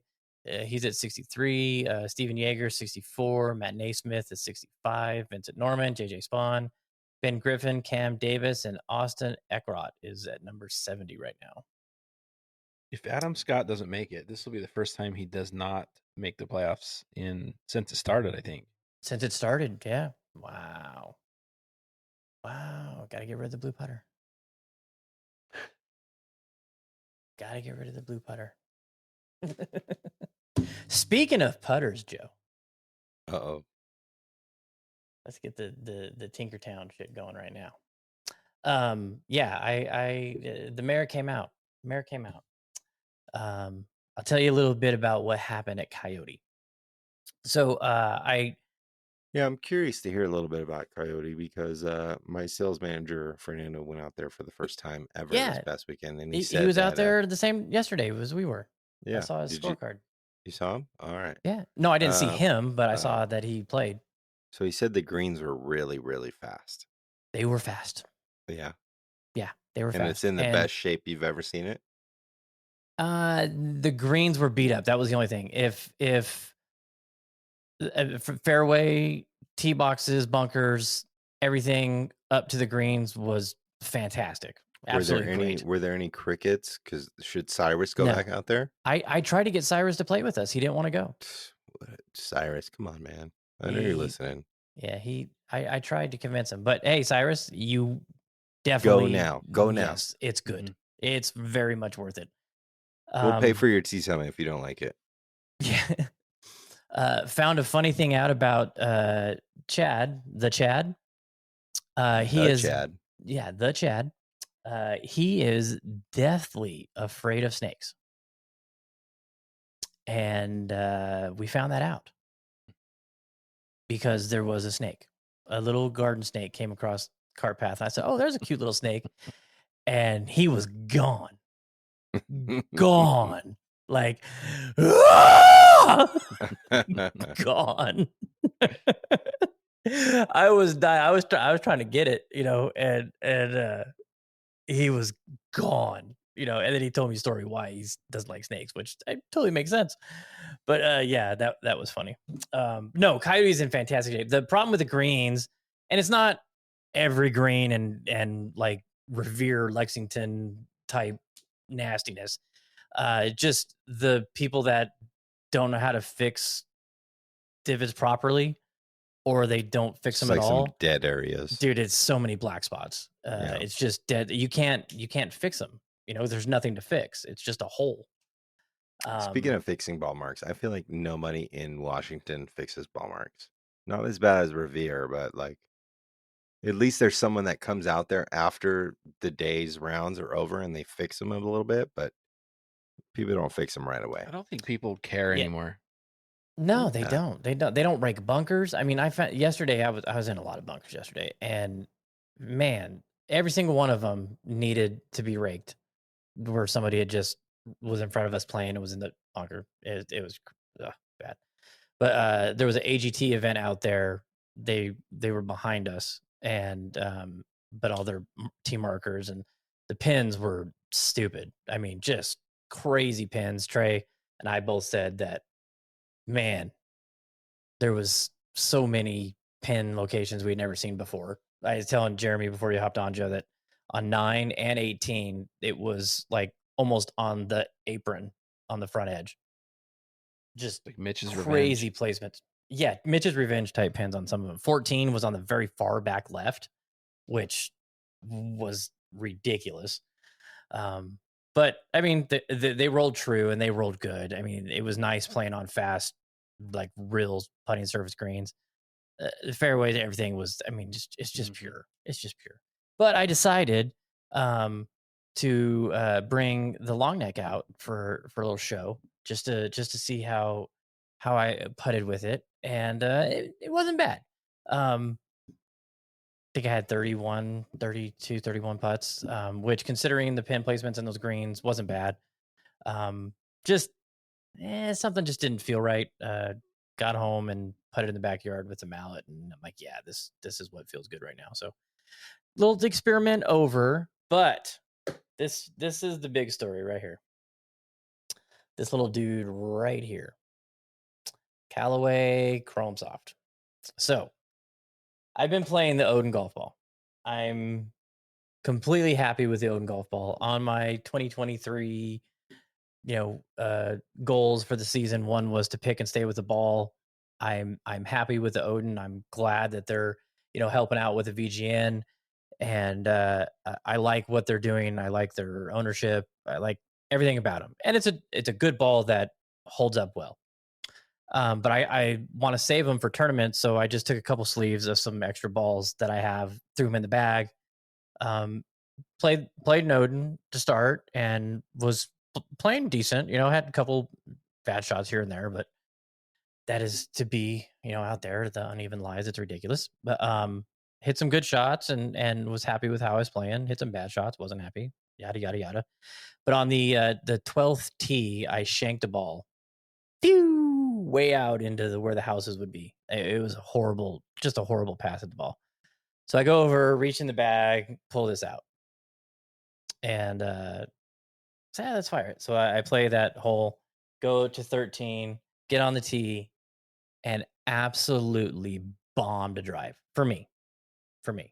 290 off the tee, and from the white tees, I can typically get to the bunker on 13. Never have I got to it from the blue tees, let alone get past it by 20, 30 yards. And I was like, whoa, that's wild. Wasn't expecting that. 14 hit another good shot, but it kind of faded on me. 16 bombed it off the tee, and 18 bombed it off the tee. And I was like, what the fuck? So I got home, went on 18 birdies, looked at my distances. Average tee shot with the Odin was 255. Average tee shot with Callaway Chrome Soft, 285. And so now I'm like, what the fuck? do I do? You switch balls. And So your Yeah. head case. yeah, no, it's not a head case. You know, I sent Greenlee a message. I'm like, I need a therapy session. You down? As erratic as you are mentally. As erratic as I am mentally, I did not need this to happen at all. Was not ready for it to happen. Didn't want it to happen, but it happened. So needless to say, at Aliante this Saturday, Chrome Soft will be back in the bag, and we'll see what happens. See what happens. It was very interesting though, and Eric said, he goes, dude, simple math. You can't not. He goes, if it's 5 yards, no big deal. But you know, you're talking 35 yards. That's Right. 30, 30 to 35 yards. That's a lot. Yeah. So we'll find out Saturday if that is the case. Because the balls that I hit, wow, I was like shocked at how well it did. It was impressive. So You didn't feel like the core was off center or anything like that? well, no, because they have their new precision alignment technology or whatever the hell it's called Fucking my golf that spy. they spent $25 million on to redo it. So, all right, I got a couple other things I want to showcase. This is great for all you guys that have stuck around on YouTube. You get a little preview of this stuff. First up, shout out Mark Hubbard, who is represented by the sports management company that is in the same building as True and New Level. He has his own brand of peanuts, Hub's Nuts. Home cooked salted Virginia peanuts. So really good, really good. So Did you bring us some? I'm holding Let it in them my know. hand. Yeah, That's for us. you can have it if you want. You want it? He's holding I'll our give it to nuts in his hand. I'm holding your nuts in my hand. Next up, want to give some love to No Dirt Golf. Taking this out the wrapper. These just came in. Back up a little bit. These are the new Vegas Golf Network towels. Do they have a slit That's on in the one middle? side. No No no slit. caddy slit. But it's got the brush. Mm. You know, the brush. Let me look at the camera and do this. Got the brush, and then I'd like to see that's on the other side. I'd like to see a ghost towel versus that towel showdown with you and Cyrus. Yeah, let's do it, Cyrus. Come on. I don't see a magnet on that towel. No magnet. Don't need a magnet. Whoa. Don't need a magnet. Pick up your fucking towel, you lazy bastard.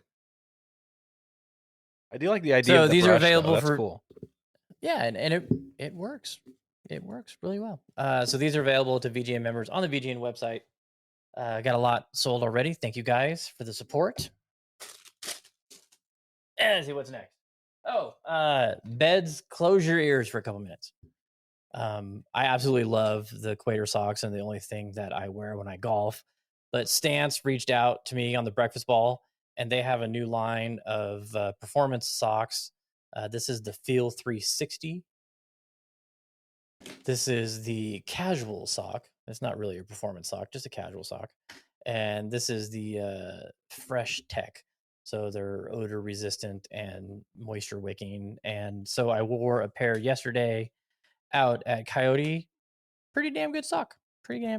So Maybe that's why you hit got 285. you know what? It was To the be honest, socks. it was the the socks. socks. Not All the right, ball. bet earmuffs. You can take your earmuffs off. So, and I wore those with these, the new Ripstop 2s from True. These just came in. Joe's not a fan of the design. I kind of like it. Looks more like a sneaker than a golf shoe. Looks like more like a dad shoe, maybe. Yeah, a little New Balance look to it, Joe. Is that what you're saying? No, New Balances are pretty tight, but Oh, look, I love True, but I'm not a big fan of those currently. What don't you like about it? I just think like the toe thing and then the heel cup.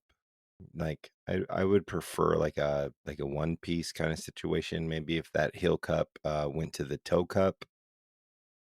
It looks a little disjointed to me. You talking about this part? Yep. The heel cup. If it went all the way to the toe cup, yeah. Like if it was black all the way there, yeah. I think that would be better. Too much separation? Yeah. I think so. So I personally. just get a marker and just like draw it in. And Yeah, you can. Get a Sharpie. Get a Sharpie going. pretty damn comfortable. But they make though. good shit. I mean, yeah. These were nice. So shout out to them. I have no doubt those are great golf shoes. And then also got they also sent a pair of their new slides. Yeah. So How are those? Yeah, they're slides. Yeah. I'm not a. I'm waiting on the flip flops. I'm waiting on the flip flops. Well, I like my open toe slides. You know, I'm a big fan of open toe slides. Yeah. But I love the design and the look. If that was interchangeable, gone, what are those? Toe tabs? What do they call them? This right here. So you can take that and swap it out. There's the dead man right there, so that you can, you know. I think you're right. If they were open toed, they'd probably be a little bit better. If they were, I think you're right. If they were open toed, they have a little breather thing right here, but nothing on this side. And I don't know if it was because it was 115 degrees outside. Yeah, it's probably the best time. But my dogs got a little hot. Yeah, dogs got a little hot. Those are P&W shoes. 100%. 100%. I think that's all I got for the goodies. Oh, hey, gave some of these out at the event. Some coasters, Vegas Golf Network coasters. All right, that's what I got. All right, so let's go. I did some more spreadsheeting with the our picks and everything. Let's see where we're at with that. Congratulations to everyone that's still on, by the way. Yeah, you guys are hanging tough. I appreciate it. It's amazing. All right, so for this, let's see. So the Open Championship, let's see, where do we go? Here we are. I had Fitzpatrick. He finished 41st. Joe had Tommy Fleetwood. He finished 10th.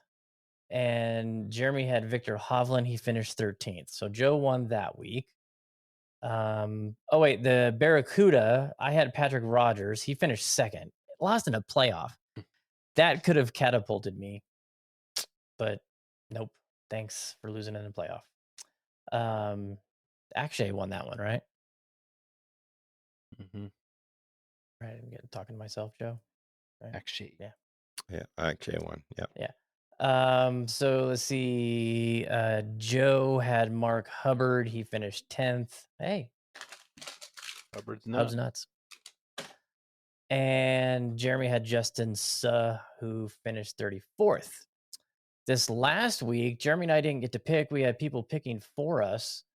Sahith Thigala was Chris's pick for you, Jeremy. He did not make the cut. Thanks, Chris. Justin Thomas was Joe's pick, who missed the cut. And Mike picked Matsuyama for me. And he finished 30th. So I won the week. Thanks, Mike. Really appreciate that. Jeremy still has a nice lead. He's 971 points ahead of me. And Joe is 27 points back of me. Only 27? Let's go. Yeah, only 27 points out of second place. We're getting annihilated in the one and done with birdies and bourbon because you guys I'll just look cannot, for some bourbon. Yeah, I'll look for some. You guys cannot make picks. No. It's ridiculous. Either you forget to pick it or I just pick a terrible. Hey, for the most part, we've done pretty good with making picks. Yeah. Like nobody's really forgot except Jeremy one time. Except for my British Open. Yeah, I forgot pick. one time as well. Oh, I haven't forgot. So yeah, you guys have to buy the bottle of bourbon. No, because clearly I have a huge lead. Actually, I don't. I'm only 400,000 points ahead of you. $400,000. Well, I'll keep going to Corey's. I mean, it's got to be something. I mean, we're obviously going to lose. Like it's probably pretty. Hey, never say never. That's true, but we could go 1-2 in the Wyndham, and But I think the bet was that we have to get a like local kind of like store pick kind of bourbon for them. So I'll keep my eyes out when I go to Corey's. All right, keep your eyes out because I know they've had some things. All right, so the Wyndham, Joe, you ready for the odds? If you give me 30 seconds, yeah, maybe 20. Okay, maybe 20. I had it up 20 seconds ago, but we covered the playoffs. Started talking about we putters, the Ryder Cup. Oh, hey, Rio Seiko, we got a 2-man event. We need 2 players if anybody is listening and wants to play Rio Seco on the 13th, we need 2 players. It's a 2-man event, 2-man best ball. Rio Seco, early morning tee times, not that expensive considering the payouts that we're going to have. So hit me up if you want to play. You should be able to fill 2 spots for that. All right. Wyndham Championship. Surprisingly, Wyndham Clark is not playing this. I don't see him in the field. But if I was Wyndham Clark, this is one I'd probably want to play. Right? I mean, isn't Wyndham a sponsor of his? I would think so. Yeah, I don't see him. I thought they were running commercials of him because they're like, well, I oh, mean, I'd be like, what if my name was Flubber Dubber or whatever on that? Yeah, it hosts my name. Like, I should probably fucking play it. Right? Anyway, your favorite, Russell Henley, 12-1, Siwoo Kim, 16-1, Sung Jae Hideki, 18-1, Sam Burns, 22-1, Danny McCarthy, 25-1, Shane Lowry, 28-1, Adam Scott, 30-1, Ludwig Eberg, 33-1, along with JT Post and Justin Thomas. Cam Davis, Steven Yeager, 35-1, Byung Hung An, Aaron Rye, 40-1, Adam Hadwin, Taylor Moore, Alex Smalley, Bo Hostler, 45-1, Harris English, Chris Kirk, Billy Horschel, 50-1, Akshay Bhatia, 60-1, Taylor Bendrith, 70-1, Garrett Hago, 80-1, Mackenzie Hughes, 90-1, Ryan Palmer, 100-1. All the way at the bottom, we got 250-1. Zach Blair, been playing decently. He had a good round the other day. Adam Long, Ryan Moore, shout out True, Eric Van Royen, and Peter Maltnati. All right. Baby crying in the background. Oh, is that Quinn? Quinn Poppy. Quinn Poppy. Okay, so let's see. Does JT have it in him to pull this off?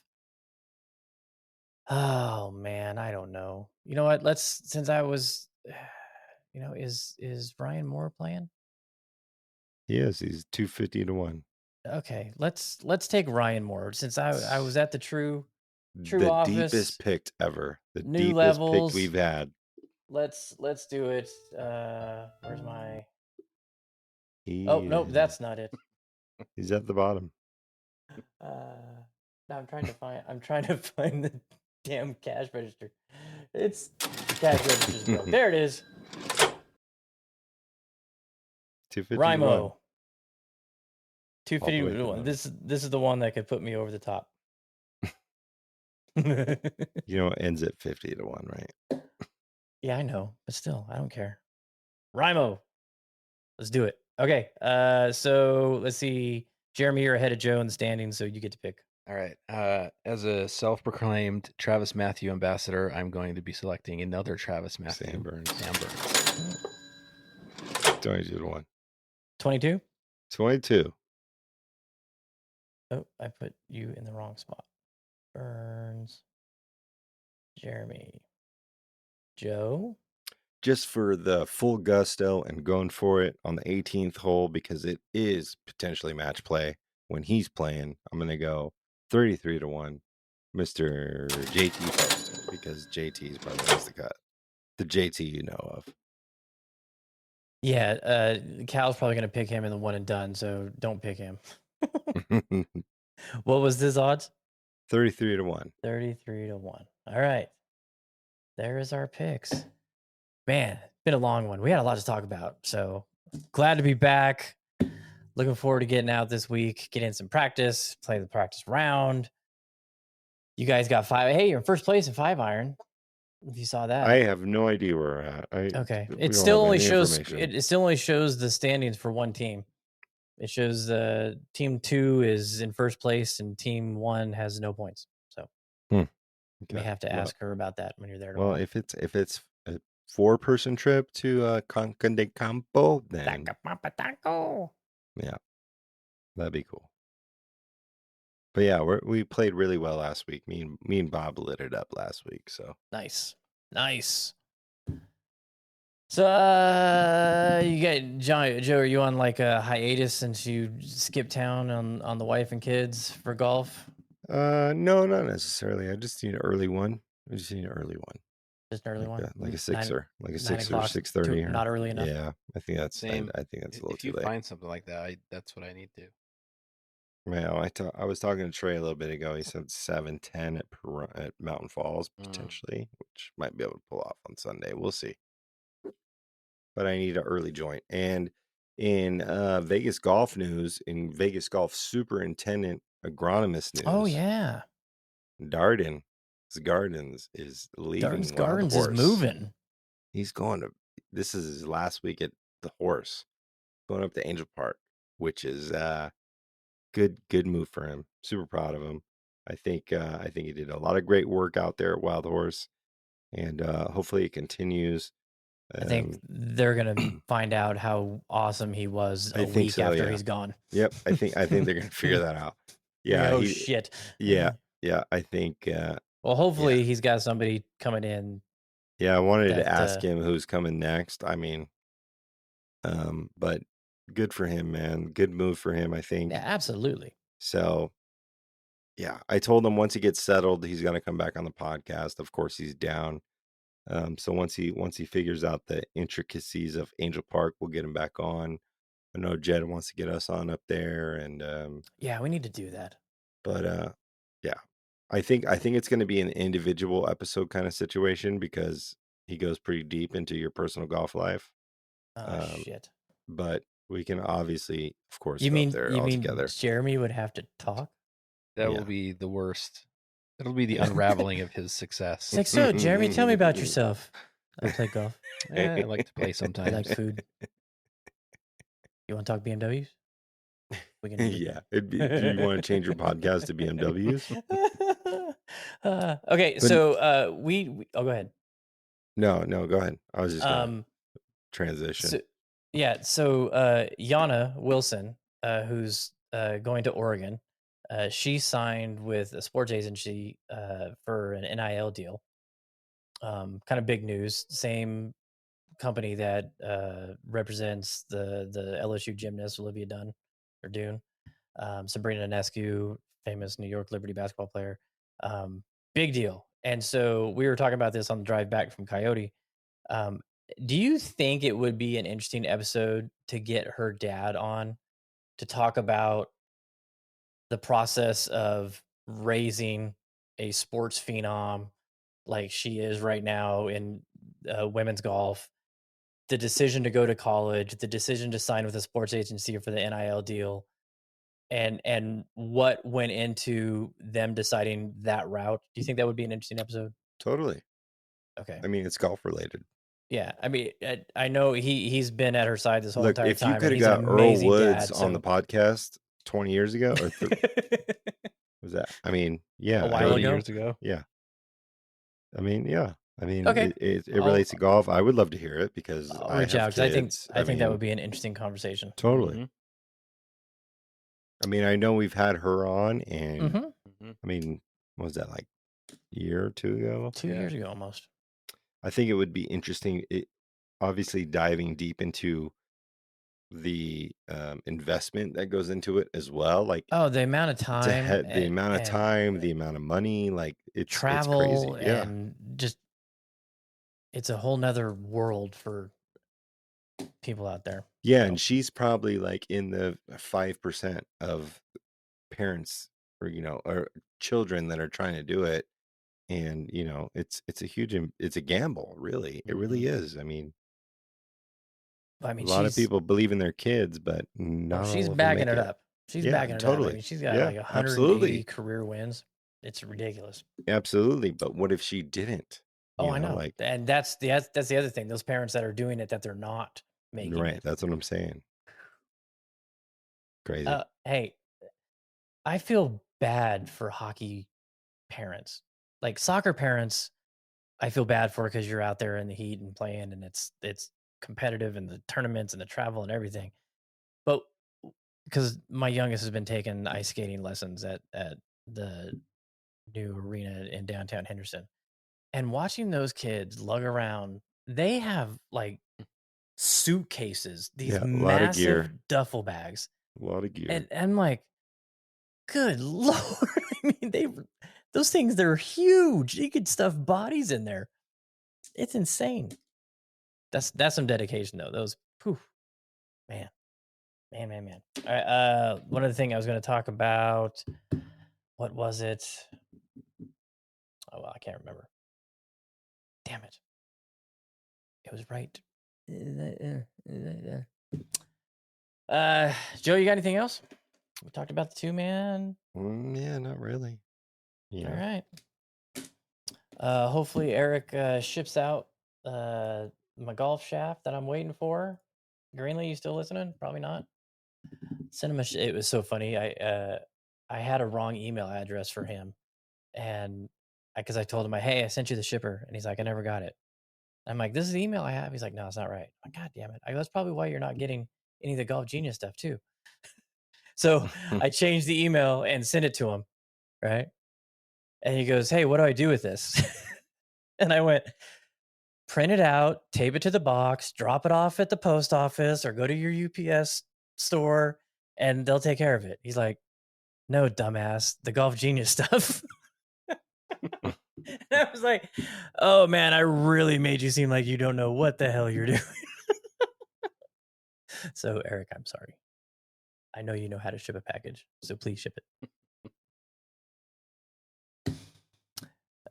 Yeah, and I think that's it. So there's a really good chance that I take this gift card that I still have from winning the VGN championship last year, and stock up on some of yours these for a year or two. Well, I just don't know what to spend it on yet. I was seriously going to use it to maybe get a Gen 6 driver, but the person I was ordering it from, I guess he's busy. I bought an Amazon gift card with mine to buy Theo's bed. So nice. There you go. Yeah, logical, I guess. Hey, got to do what you got to do. All right, Joe. Let's bring it home and ease these people's minds. Yeah, thanks for tuning in to probably the second or third longest Chasing Daylight podcast episode in 2 history. hours. Wow. I gotta go to bed. Yeah, me too. But yeah, it was a long week. Obviously, these guys had a break last week. I did not. So thanks for tuning in. Obviously, tell your friends, tell your family. We're live on YouTube every week now at 8:30 p.m. Pacific Standard Time.